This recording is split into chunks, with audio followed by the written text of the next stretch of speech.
I can call my bank and say, hey, I want to cancel this credit card. So I've been doing that. I took my solo 401k and consolidated into an IRA. I've been taking steps like this to ensure that after I'm gone, things for Elaine and for my kids will be super easy. Jonathan Clements describes his financial plans of action after a diagnosis of terminal cancer. Next on Consuelo Mack Wealth Track. Funding provided by ClearBridge Investments, the Fairholme Foundation, First Eagle Investments, Bill Miller, Baird, Strategas Asset Management, Research Affiliates, Royce Investment Partners, Seafarer Capital Partners, and Women Investing in Security and Education. Hello and welcome to this edition of Wealth Track. I'm Consuelo Mack. The best laid plans of mice and men often go awry is the modern English translation of the oft-quoted line from Ode to a Mouse, a famous poem from the 18th century Scottish poet Robert Burns. The poem is about a farmer who inadvertently plows over the carefully constructed nest of a field mouse, destroying its home. Today's guest is living proof of someone who has indeed made best-laid plans for retirement that have unexpectedly gone awry by a shocking diagnosis of terminal cancer. But rather than wring his hands and lament his fate, he is taking actions to readjust his retirement plans and make his departure easier for his family, a process he wants to share with others, including us. He is Jonathan Clements, an influential, acclaimed, and much appreciated personal finance journalist who has been a favorite Wealth Track guest from our earliest days. Clements is the founder and editor of Humble Dollar, a free weekly online newsletter devoted to telling you everything you need to know about money. Launched in December of 2016, it has become an active online forum for individuals sharing their financial journeys, tips, and advice with Jonathan and each other. Where I met Clements years ago was at the Wall Street Journal, where he wrote the widely followed personal finance column, Getting Going. By the time he left the Journal in 2008, he had penned over 1,000 columns. He has also managed to write a novel and 8 personal finance books, including his personal favorite, How to Think About Money. He also edited the recently published My Money Journey, How 30 People Found Financial Freedom, and You Can Too. Clements is also the director of financial education for the wealth management firm Creative Planning, and for 6 years was the director of financial education for Citigroup's Personal Wealth Management Group. I asked Jonathan about his cancer diagnosis and why he decided to use it as a financial planning teaching opportunity. First of all, Consuelo, it's great to be on your show again. But yes, as you mentioned, I recently got a terminal cancer diagnosis. In late May, I was having some balance issues. I went to the urgent care clinic. I ended up in the emergency room. And before long, I was in a local hospital where, as a result of some scans or brain MRI, they discovered that I had both lung cancer and lung cancer that had metastasized to other parts of my body, most particularly my brain.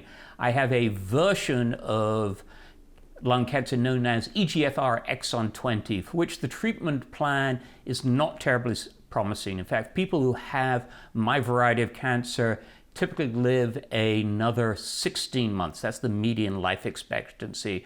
I don't know what other people do when they get a terminal diagnosis like this, but in my case, I'm setting out to make the most of the time that I have. I don't want to be consumed with anger or despair. Instead, I want to make the best of every day that I have. And one of the ways that I want to make the best of the days that I have is to get my financial affairs in great shape so that I do well not only by my wife Elaine, but also by my 2 kids. I want to make sure that I don't bequeath a mess.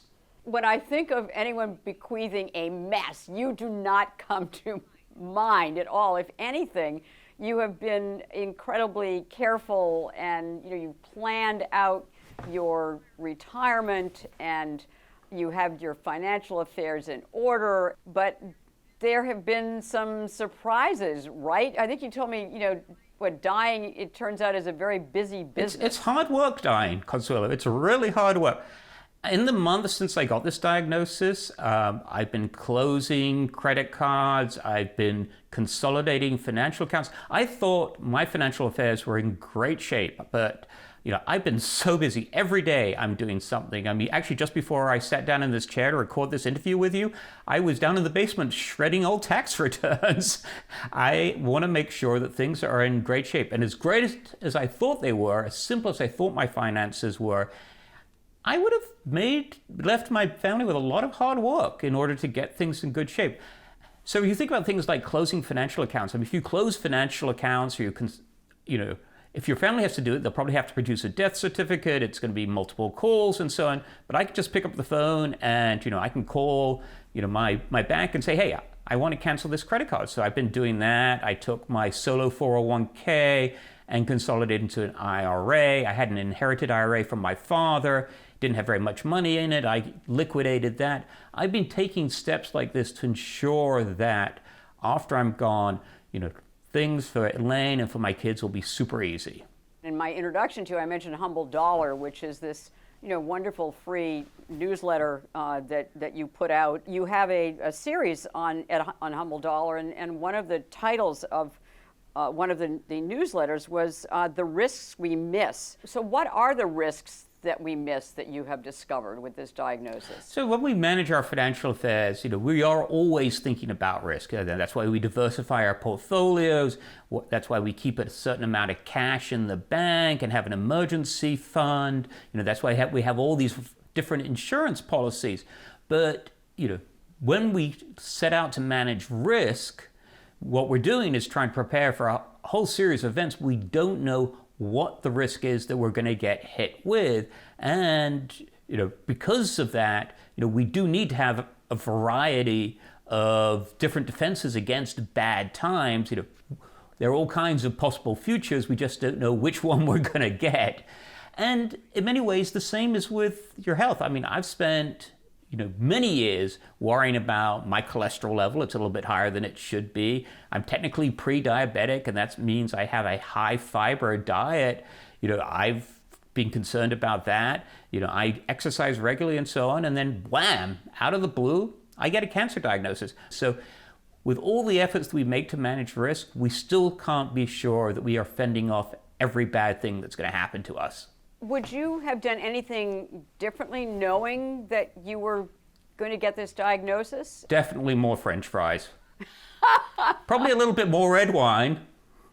Those don't seem to be the proximate cause of my lung cancer. A serious question, right? I've spent 40 years preparing for retirement. I'm 61. I was on the cusp of, if not retiring fully, at least working less hard in the years ahead, and suddenly, all this money that I've amassed, this wonderful 7-figure portfolio, it's not going to pay for my retirement. Instead, it's going to pay for the retirement of other people. Nonetheless, do I regret it? Do I regret all the years of scrimping and saving? I mean, I've talked a lot in my various articles about living frugally, but no, I don't regret it because, in a sense, the thing about money is it doesn't just exist to be spent, it also exists to make us feel financially secure. And as a consequence of my frugality and my good savings habits over the years, I don't really think about money. I think about other people's money. I write about it all the time, but I don't think much about my own money because I don't need to. I don't have to worry about it. That's one of the virtues of saving regularly and building up a decent portfolio.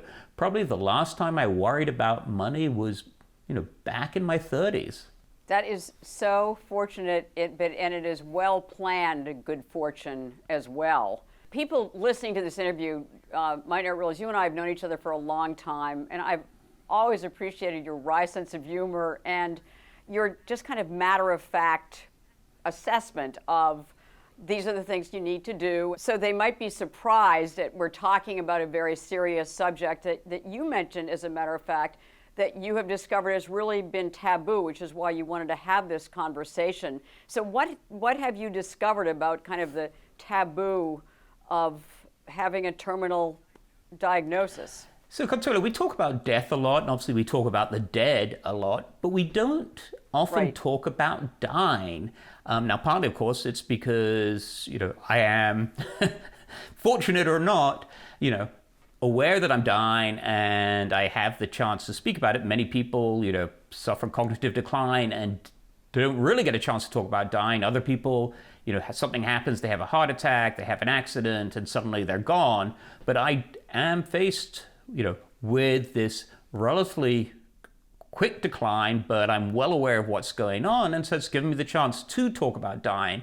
And I've discovered that people find it, I think, somewhat liberating. They find it interesting, and I keep asking myself, well, why is that? And I would put it this way, we talk a lot about sex, but we never talk about, thank goodness, about our favorite sexual positions or anything like that, right? We don't go talk about it that personal way, thank goodness. Well, similarly, people talk about dying, but they don't actually talk about themselves dying and, what's going on with them. And I think that personal aspect of it is really striking to people. And to my surprise, sort of late in the game, I've suddenly have this huge readership of people who are interested in what's happening to me and my departure from this world. What are the questions that they're asking most often, Jonathan? I think they're just curious about my experience. And I think one of the things that makes them curious is that, I'm not slinking off into some dark corner and dying alone. And maybe that's what a lot of other people do. They don't talk about the fact that they're dying. Instead, I've made it clear that I am looking to make the best of every day. I'm not going to be consumed with anger. I'm not going to be consumed with despair.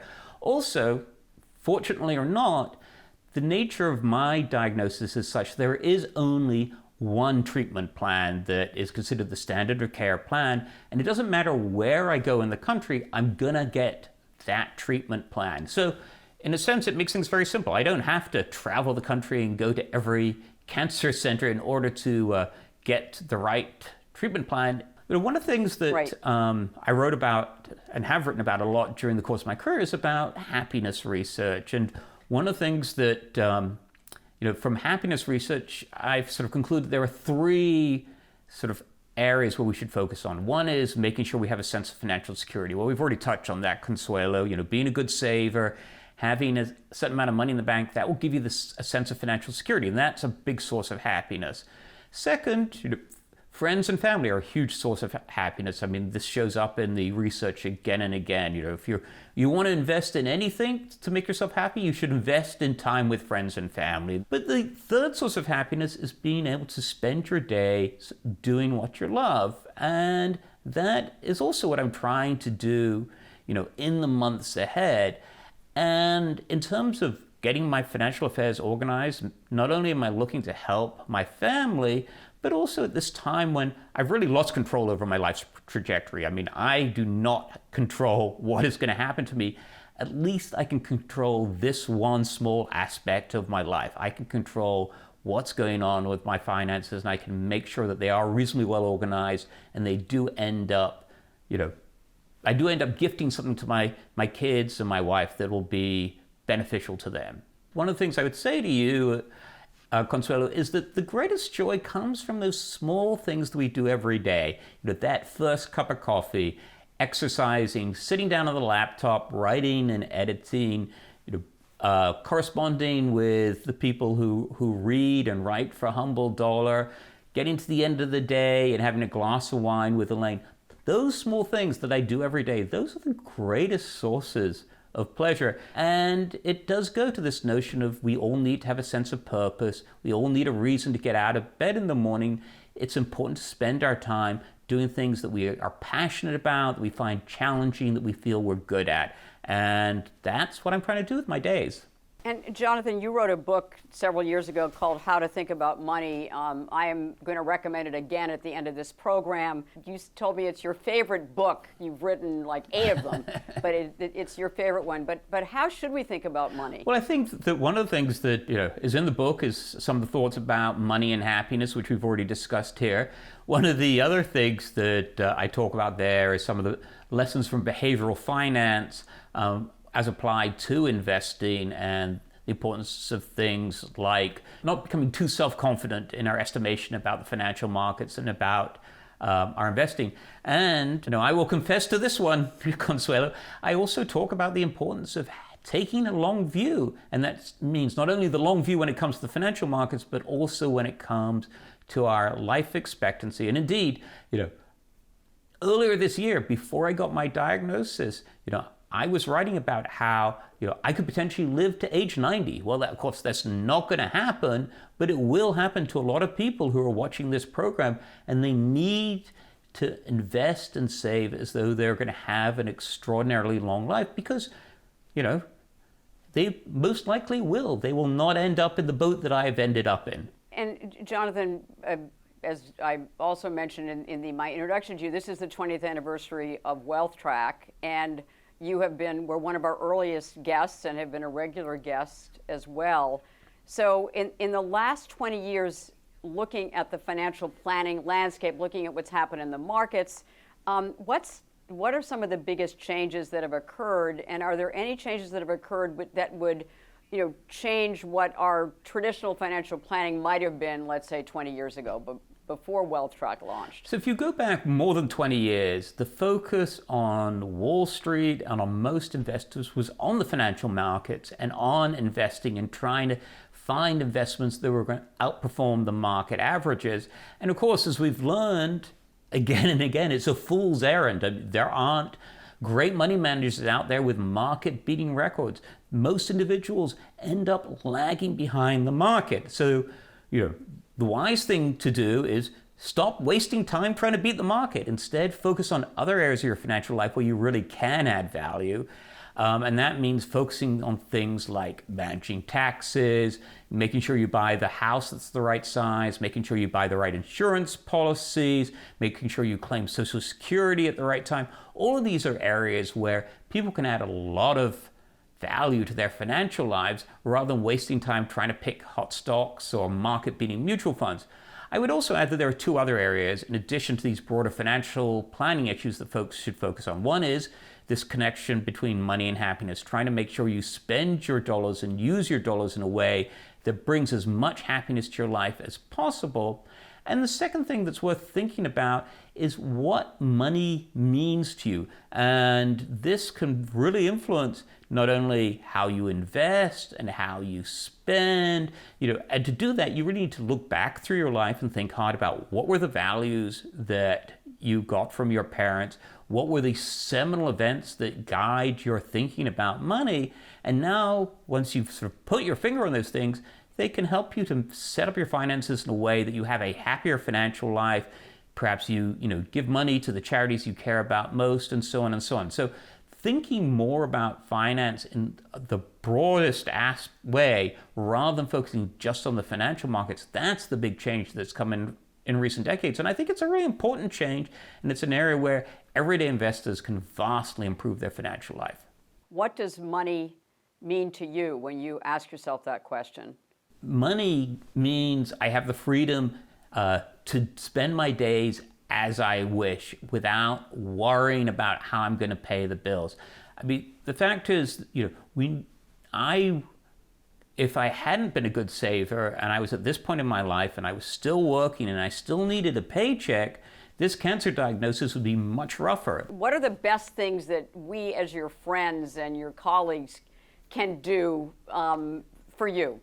That's a really interesting question. One of the very odd things about this cancer diagnosis, knowing I'm dying and people finding out about it, is that, in a sense, I've been attending my own funeral for the past couple of months. I've heard people tell me, what an impact I've had on their life.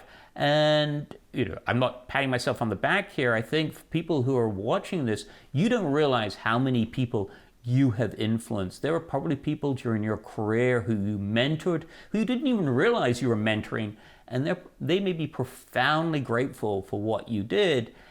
And I think in recent months, with all the correspondence I've had from former colleagues, from friends, and so on, it's made me realize not only the influence I've had, but also the influence that all of us have on each other. And it's given me an appreciation for the world that I didn't have before. You have a whole series of columns about this and about, the financial planning aspects and what you're doing for your family on Humble Dollar. What are you working on now? One of the things that I've been very focused on in the last couple of months is, giving away money. For instance, one of the things that I had done back in 2015 was I wrote a private mortgage for my daughter when she bought her home. And, I was going to forgive that loan in my will, and then I realized actually it would make more sense to forgive it now. The reason being that, as long as I live a year after having forgiven that loan, it won't be subject to Pennsylvania's 4.5% inheritance tax. So I went ahead and forgave that loan. So I've got a piece coming up about giving away money to not only to my daughter Hannah, but also to other family members. I've been thinking about, why it is at this late stage that I don't have any regrets. And in many ways, when I look back at the life I've had and the opportunities I've been given, I've been profoundly fortunate. And I think most of us, if we look back and we think about the opportunities we've had, and the things we've been able to do, the people who've been in our lives, if we've had children and so on, would be profoundly grateful. And I think it's a great exercise to go through. Expressing gratitude helps happiness. And most of us, if we sat down and made a list of all the good things in our life, we might end up, by the time we finish the list, feeling somewhat happier. So Jonathan, we have this one investment for long-term diversified portfolio at the end of every wealth track. And so what would yours be? And it can be an investment. It can be an investment in time. Well, I'm glad you broadened the criteria for what this one investment is. So 2 days after I got my diagnosis, I sat down with my 2 kids and my wife, and I told them exactly what they would get from my estate. I drew up a sort of a short list, a summary of what they were going to get, and I'm really glad I did it, not only because, they got a sense for what was coming their way, but also it turned out to be only the first of many conversations. So for those of us who are financial nerds, and I assume, Consuelo, that everybody who watches your show is a financial nerd. For those of us financial nerd, all this stuff comes easy. It's all, it doesn't seem complicated at all. But when, after I spoke to my wife and my 2 kids about what was coming their way, there were a whole slew of conversations that followed, because things like the difference between a traditional and a Roth IRA, or what goes through probate and what doesn't go through probate, or what will be, later be subject to taxes, all of this stuff, which is second nature to me, and I'm sure second nature to a lot of viewers, this is really confusing to, other people. And so I was glad I had the conversation, and then I was able to have subsequent conversations. So I would say, whether you have a terminal diagnosis or not, sit down with your family and talk about the finances, because it won't be the only conversation you have. Jonathan, thank you so much for being with us on Wealth Track, as you have been since our launch 20 years ago. And as you were so kind enough to point out that you've been in my life for over 35 years. When I was just a baby, as were you. But how wonderful your writing has been, your wonderful sense of humor, your sense of purpose in trying to help us sort our financial lives, which is so important in having us achieve really happiness and peace of mind. You've just been invaluable for me and for so many other people. So, Jonathan, what a treat and a privilege to have you on Wealth Track again. Thanks for joining us. My pleasure. I've got to spend my entire life doing what I love, and so I am the one who consider myself incredibly fortunate.